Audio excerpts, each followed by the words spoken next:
और अपनी बात को इख्तिताम पर पहुंचाते हुए, इख्तिताम पर, एंड पर, औरतें क्यों खुदकुशी करती, ये तो मैंने मर्दों से मुतालिक बताया। औरतों की खुदकुशी की मुख्तलिफ वजूहात। नंबर 1, शौहर का रवैया औरत के साथ सही नहीं होता, तंग आ जाती है, हालांकि वो भी गलत करती है। एक शौहर को अपनी बीवी के साथ कैसे रहना चाहिए, मैं देख रहा हूं जो लोग मस्जिद में 5 वक्त हाजिर रहते हैं उन लोगों के मुतालिक भी सुना गया कि बहुत अच्छा घर पे उनका रवैया नहीं है।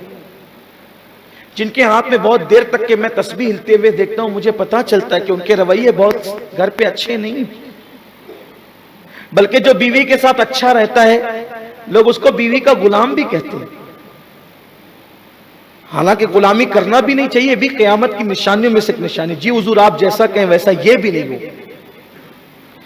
बीवी ना सर पे बिठाने की चीज है, ना पैर में पहनने की चीज है, ना वो जूती है, ना वो ताज है।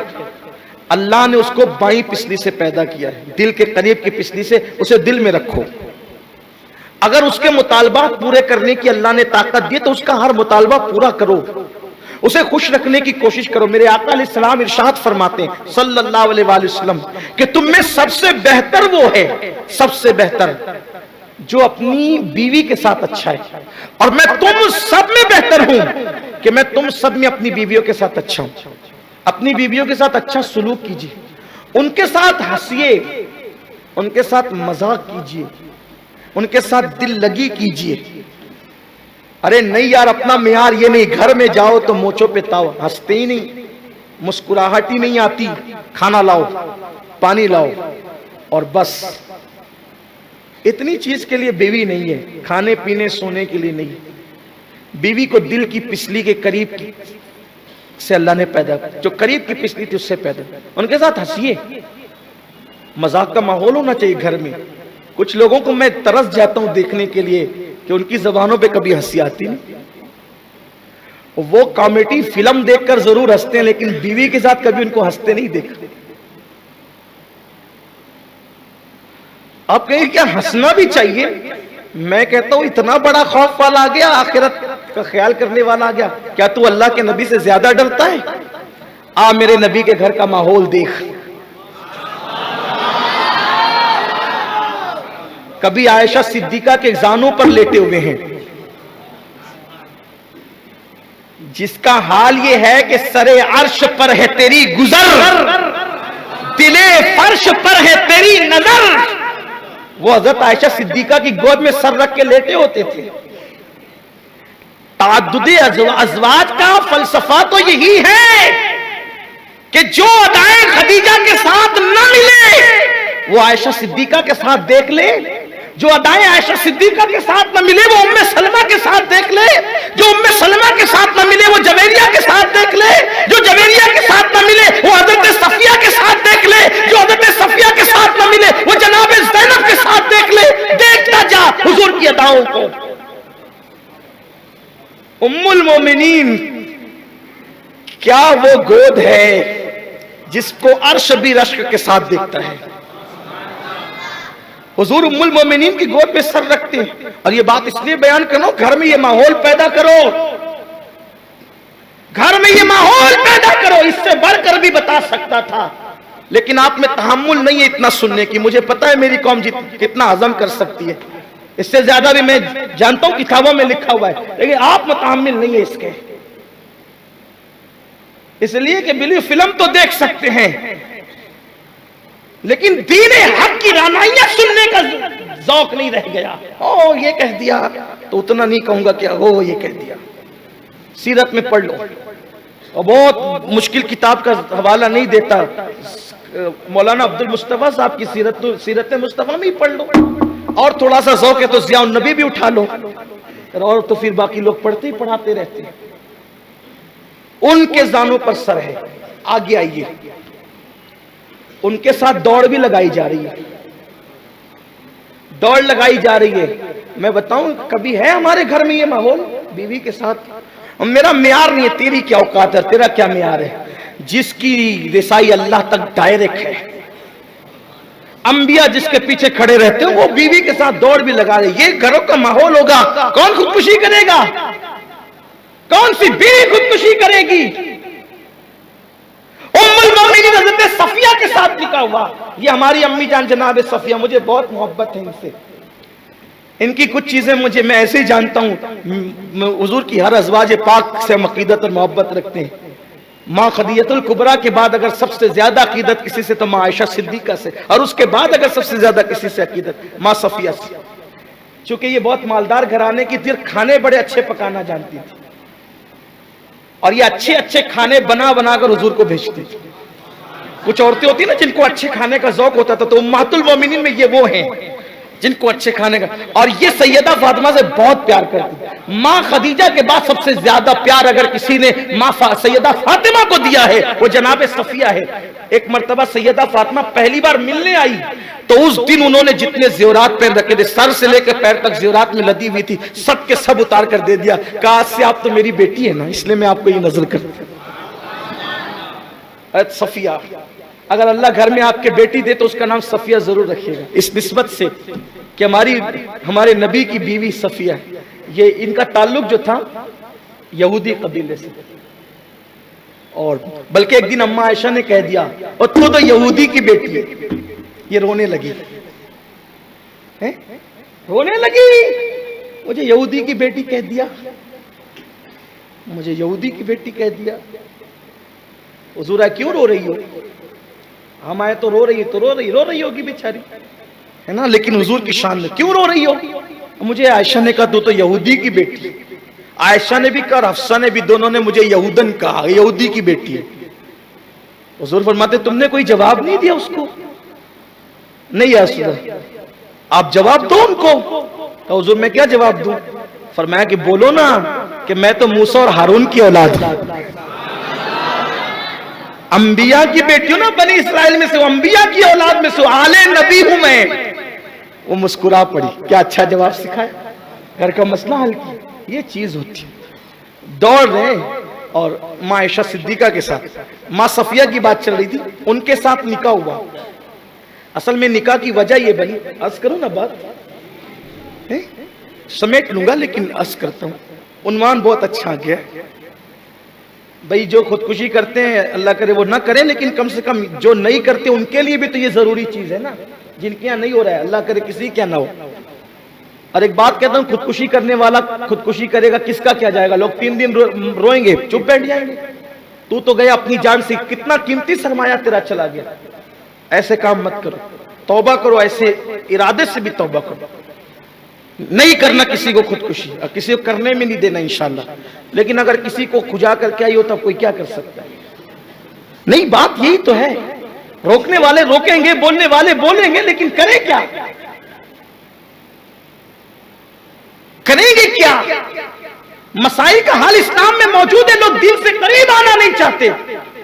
लोग कहते हैं कि भूख की वजह से मर गए। मैं कहता हूं अगर तूने रसूलुल्लाह की भूख याद कर ली होती तो तू भूख की वजह से कभी फांसी न लगाता।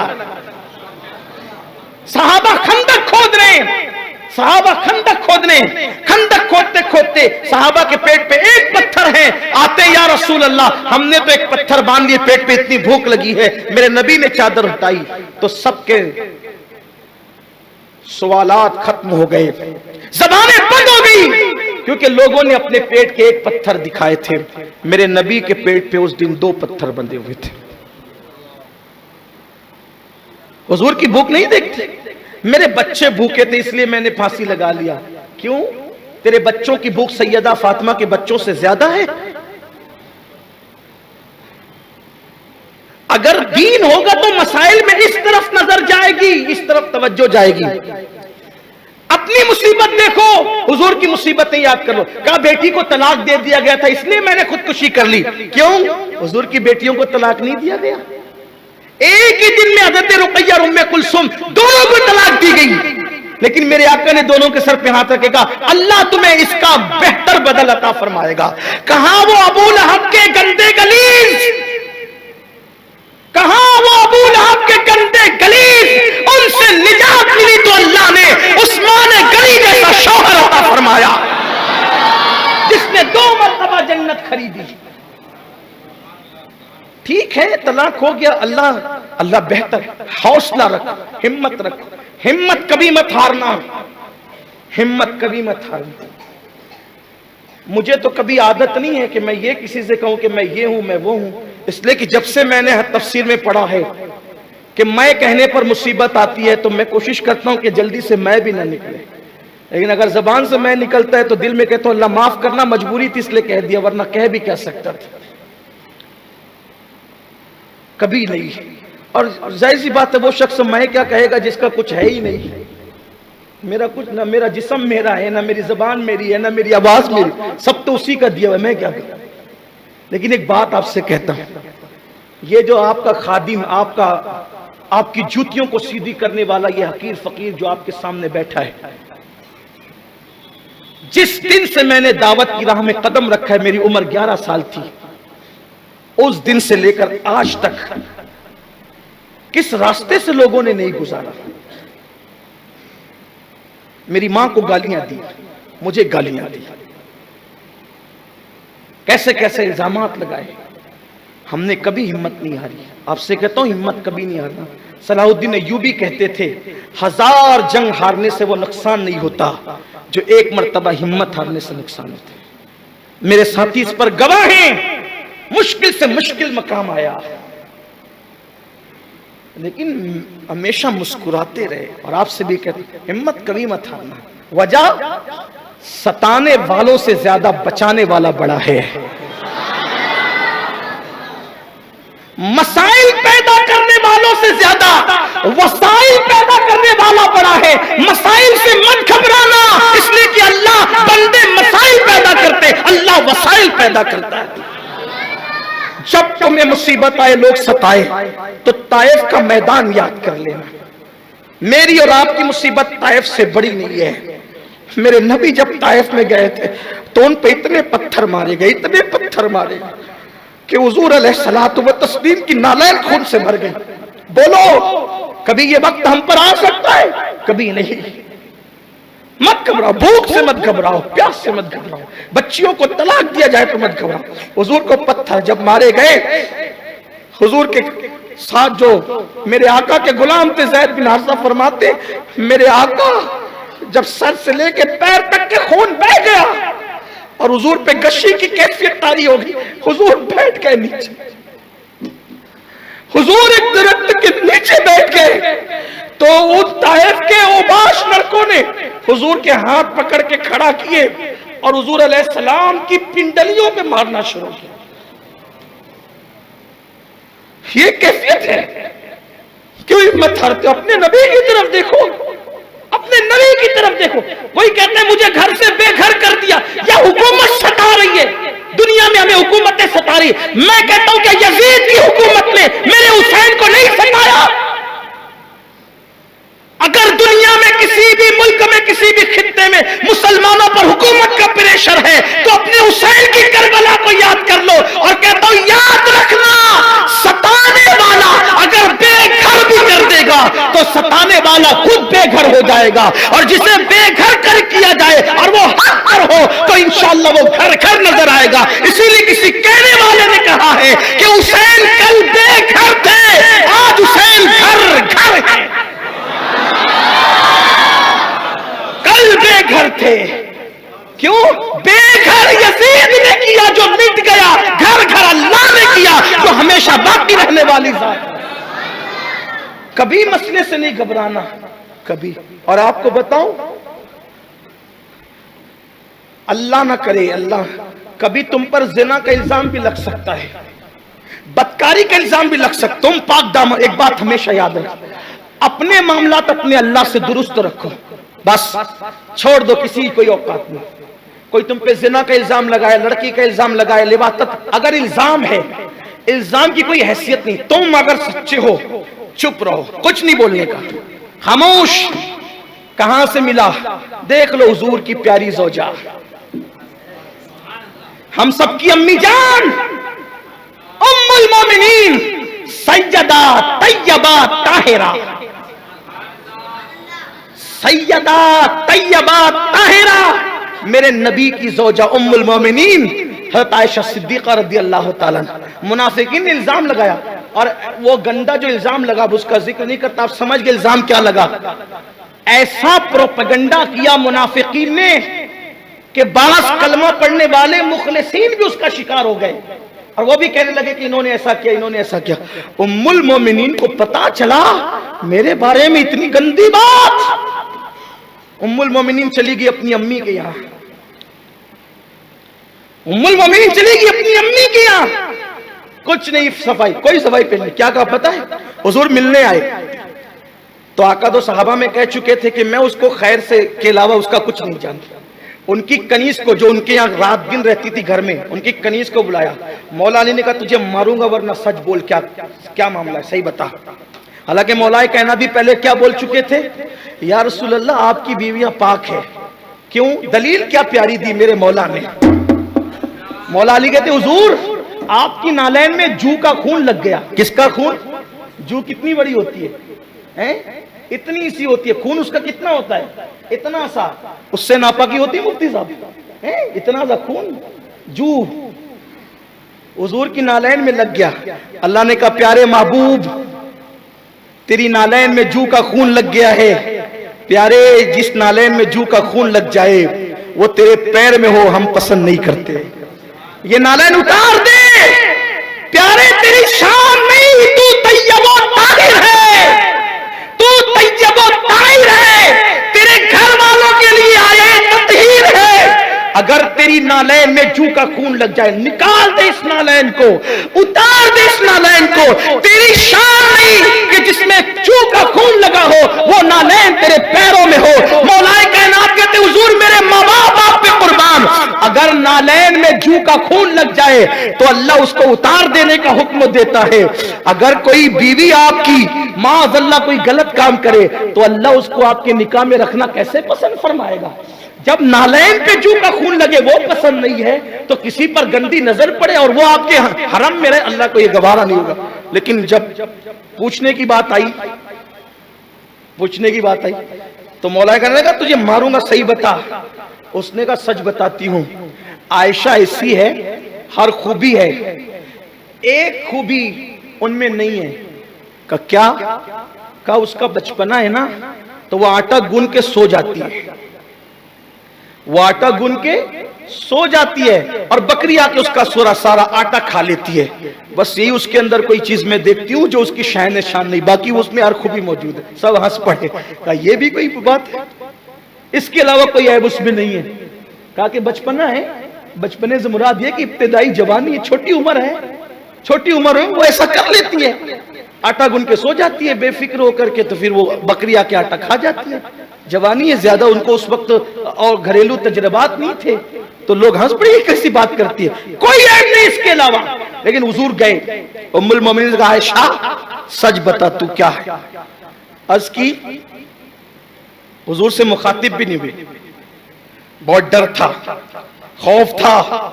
अपने माँ बाप से कहा, सिद्दीक अकबर से, उम्मे रोमान से, मैं अगर सच बोलूं कि मैं बेकसूर हूं तुम यकीन नहीं करोगे, और अगर मैं कहूं कि मैं कसूरवार हूं तो मैंने कसूर किया ही नहीं, तो फिर मैं अपने आप को कसूरवार क्यों कहूं। फिर एक जुमला कहा, याद कर लेना, जब लोग इल्जामात लगाए तुम सच्चे हो ये जरूर कहना फिर देखना मेरे अल्लाह की मदद। छोटा छोटा इल्जाम लगने पर लोग, इल्जाम लग गया मेरी इज्जत चली गई, अब मैं फांसी ले लूंगा, मैं खुदकुशी कर लूंगी। अरे छोड़ो लोगों, अगर तुम पाक दामन डरने की जरूरत नहीं। उम्मुल मोमिनीन ने कहा मैं कहूंगी बेकसूर हूं, तुम यकीन नहीं करोगे, और कहूं कि कसूरवार हूं जो मैंने नहीं किया है, मैं क्यों इसको अपने ऊपर ओढ़ लूं। मैं तो किसी से कुछ नहीं कहूंगी, मैं तो यही कहूंगी, हाज़ा इफ़कुम मुबीन, ये बहुत बड़ा गंदा खुला हुआ इल्जाम है, बोहतान अजीम है ये, बोहतान अजीम है ये। अब बोहतान अजीम लग गया, इल्जाम लग गया, अब मैं क्या करूं। तो कहती है मैं कुछ नहीं कहूंगी, वही कहूंगी जो याकूब अलैहिस्सलाम ने कहा था। क्या? वल्लाहुल मुस्तआन अला मा तसिफून। उससे पहले फसब्रुन जमील, फसब्रुन जमील, मैं खूबसूरत सब्र करता हूं, याकूब अलैहिस्सलाम के जुमले। तो उन्होंने कहा मैं खूबसूरत सब्र करती हूं, और खूबसूरत सब्र क्या, रुकूंगी, मैं कोई सफाई नहीं देती, मैं पाक दामन हूं, मैं कोई सफाई नहीं देती, मैं चुप रहूंगी। लेकिन कह क्या रही हूं, वल्लाहुल मुस्तआन अला मा तसिफून, इस मामले का तस्फिया तो बस मेरा अल्लाह ही फरमाएगा। और चेहरा उधर रुक करके, बहुत बीमार हो गई थी सदमे से, जाहिर सी बात है जिसके बिस्तर पे कुरान नाजिल होता उस पर लोगों ने इतना गंदा इल्जाम लगाया। मैं तो जब ये लम्हात पढ़ता हूं तो मुझसे बर्दाश्त नहीं होता, लोगों ने छोड़ा किसको है, मगर हिम्मत नहीं हारना। उम्मुल मोमिनीन ने बहुत बीमार हो गई थी, बैठने की ताकत नहीं थी, वल्लाहुल मुस्तआन वाला बात सुन कह करके चेहरा फेर लिया और दीवार की तरफ रुक करके लेट गई। बस इतना कहना था, वल्लाहुल मुस्तआन वाला मा तसिफून, अल्लाह तस्फिया फरमाने वाला है, अल्लाह खुलासा करने वाला है। जो अल्लाह को पुकारे फिर वो तो मुस्तआन है, मदद करने वाला है। कहा जाता है, इधर उम्मुल मोमिनीन ने आयत पढ़ी, वल्लाहुल मुस्तआन वाला मा तसिफून, इधर उन्होंने रुख फेर करके आंख बंद कर ली, उधर हुजूर पर वही के नुज़ूल के आसार जाहिर हो गए। और सूरह नूर की 10 आयतें नाजिल हुई जिसमें हजरत आयशा सिद्दीका की अल्लाह ने पाक दामनी को बयान किया। उम्मुल मोमिनीन से हुजूर ने कहा, आयशा मुबारक हो, आयशा मुबारक हो, देखो तुम्हारे लिए अल्लाह ने कैसी बरात नाज़िल फरमाई। उम्मुल मोमिनीन कहती है, मैं तो बेकसूर थी और मुझे यकीन भी था कि मेरा अल्लाह मेरी बेगुनाही को बयान कर देगा, लेकिन मैं तो बस इतना सोचती थी अल्लाह जिब्रील को भेजेगा और कह देगा कि आयशा बेकसूर है तो मेरी बेकसूरी जाहिर हो जाएगी, लेकिन मुझे ये उम्मीद नहीं थी कि मेरी बरात में, मेरी तहारत में अल्लाह कुरान की आयतें नाजिल फरमाएगा। क्योंकि अगर हदीस में आता तो लोग कभी पढ़ते कभी नहीं पढ़ते छोड़ देते, मगर अल्लाह की शान देखो, जिसने अल्लाह पे भरोसा करके खामोशी इख्तियार की, अल्लाह ने कुरान की आयतें नाजिल कर दी। आज भी हाफिज कुरान उस वक्त तक के तरावी में कुरान खत्म नहीं करता जब तक कि आयशा की तहारत को बयान नहीं कर लेता। और मेरे आका इमाम अहले सुन्नत कहते हैं, शमा दिल मिशकातन, सीना जुजाजा नूर का, तेरी सूरत के लिए आया है सूरा नूर का।